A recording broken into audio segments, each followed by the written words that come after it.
Hey there, Coach Shay here, and we are talking all about how to put grant writing on a resume. So if you're a grant writer looking for a new job or a freelancer looking to get back into the 9 to 5 scene with an organization, this video is for you. I'm putting back on my recruiter hat for this one. Let's dive in.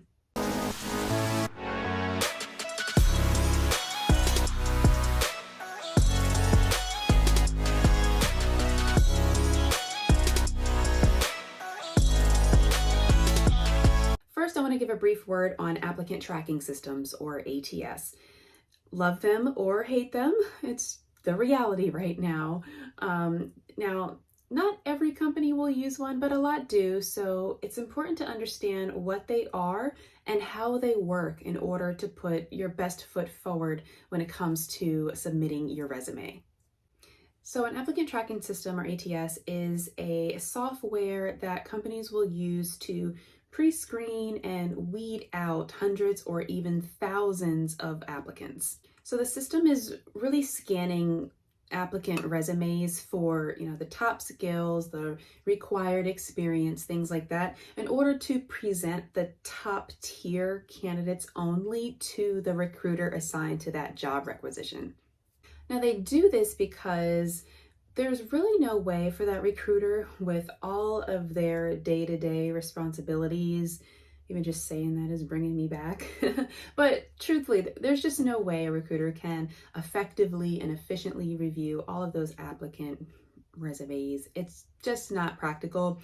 So the ATS really does save the recruiter time and saves the company money. Now, sometimes the resume never even makes it to the recruiter's inbox, and then other times, probably most times, each resume is given a rank or a score, and then the recruiter will only reach out to the top ranked or top scored candidates for an interview. So how can you make it past the gate as a grant writer? Well, let's start with formatting. You definitely want to keep things professional, clean, simple, easy to read fonts, easy to read contact information at the top. More and more I'm seeing, especially on Canva and a lot of platforms like that, you'll look up resume templates and they'll have photos and designs and bright colors and fancy fonts. And while that is certainly interesting and fun to look at, and perhaps acceptable in certain industries, maybe some artsy or creative industries, perhaps maybe a small startup or something like that, that's okay. But for most organizations, I really don't recommend them. It's just going to end up tripping up the ATS. All of the elements on those types of templates, the ATS just can't read, and it's ultimately either going to score you very low or just not recognize it at all. You're not even going to get in front of the recruiter with those. So, perhaps in the future, some of the companies who design the ATS software, maybe they'll be able to do something there and improve upon it. It's definitely needed. ATSs certainly are not perfect, but for now, I would recommend steering away from those types of designs. Next, and one of the most important things, is to ensure that you are including keywords from the actual job description that you are applying for. And the reason for this is because that's exactly how the ATS was designed to work. It was designed to pick up keywords from the job description in order to rank your resume high. The unfortunate part about that is that companies tend to miss out on top talent, right? Simply because that top talent may not be putting those exact keywords in their resume, and then vice versa. Top talent, they're not getting the recognition and the consideration that they deserve because, they're just not using the keywords. So to ensure that we are putting our best foot forward and getting in front of the right people, ensure that you're taking the exact keywords from the job description and incorporating those into your resume in a way that makes sense and flows nicely. Now, the ideal length is 1 to 2 pages maximum. As a former recruiter, I can guarantee you they're not reviewing your resume that's 3, 4, 5 plus pages. Not happening. I think the average is like 6 to 10 seconds that a recruiter hiring manager is reviewing your resume. And that even includes the ones that make it past the ATS. So you really want to keep things, concise, well put together, because if not, I think it also shows that you're not quite tailoring your information to the exact job, or just not as concise or succinct as a writer as you could be. So keep it short and sweet, 1 to 2 pages maximum.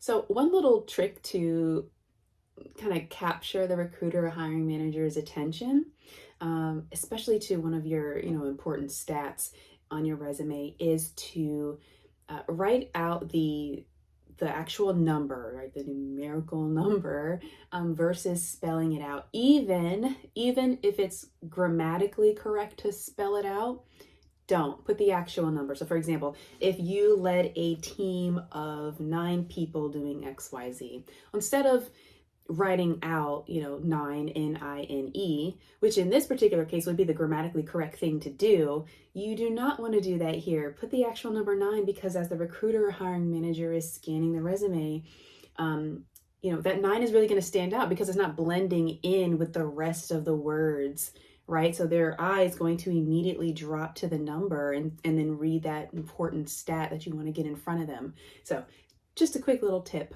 on how to capture the recruiter's attention to your quantifiable achievement. Now, just like when writing a grant proposal, you want to stick to what is relevant and what is going to build the case and put your organization in the best light. You wouldn't go off talking about other programs, other random projects that the organization is doing that has nothing to do with the funding request, right? I'm hoping you wouldn't. Well, same with the resume. If it doesn't relate or apply or demonstrate that you are the right fit for the role that you are applying to, then you don't want to include it on your resume. Think about, as a grant writer, how, when you're working on that proposal, you are always looking for a way to craft a compelling case, right? You don't want to bore the grant reviewer. You don't want to, come off like everyone else, right? You want to make your organization stand out, right?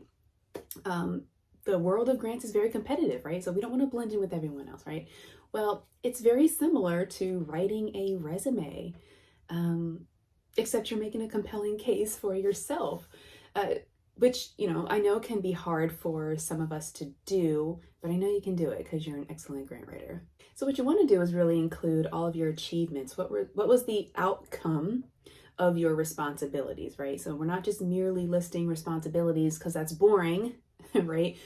You want to talk about what happened as a result of those job responsibilities. What is the quantifiable, what can you measure as a result of your work, not just merely the work. So, for example, how many of your grant proposals were successful? What types of grants did you work on? Do you have knowledge of multiple grant databases? You can also include information on how you managed budgets, complex reporting, how you juggled multiple funding requests, things like that. You can also include the impact of your work. I think that's very important, and it's going to really make you stand out because, what was the organization or your client, your job, whatever, what were they able to achieve as a result of a winning grant that you wrote? So for example, a grant that you won, right? Was your organization or your client able to, fund a summer program for over 1,000 students as a result of a winning grant? Was the organization perhaps able to preserve a dying language, right? That's real, tangible impact as a result of your work. So, and I think that's what companies are looking for. So own the impact of your work in addition to the work and everyday responsibilities itself. All right. So to recap, number one, it's very important to understand that you are likely dealing with an applicant tracking system in ATS. So we need to make sure that we are optimizing the resume to include the exact keywords from the job description that you're applying to, and keep your resume format simple, clean, and 1 to 2 pages in length maximum. Next, include content that is compelling, builds the case, and is relevant to the role, just like with the grant proposal. You want to show achievements and quantifiable outcomes and own the true impact of your work. It's very important. All right. So I hope this video was helpful to you as you begin to put together or update your resume as you're looking for that new job. And I'd love to hear from you in the comments. Do you have any additional tips for how to best put together a resume as a grant writer? Let us know in the comments. I'd love to know. Don't forget to subscribe to the Learn Grant Writing channel for all things grant writing, and hit that notification bell down there somewhere so that you can be notified the next time we post a video. So yeah, thank you so much for watching, and we'll see you in the next video.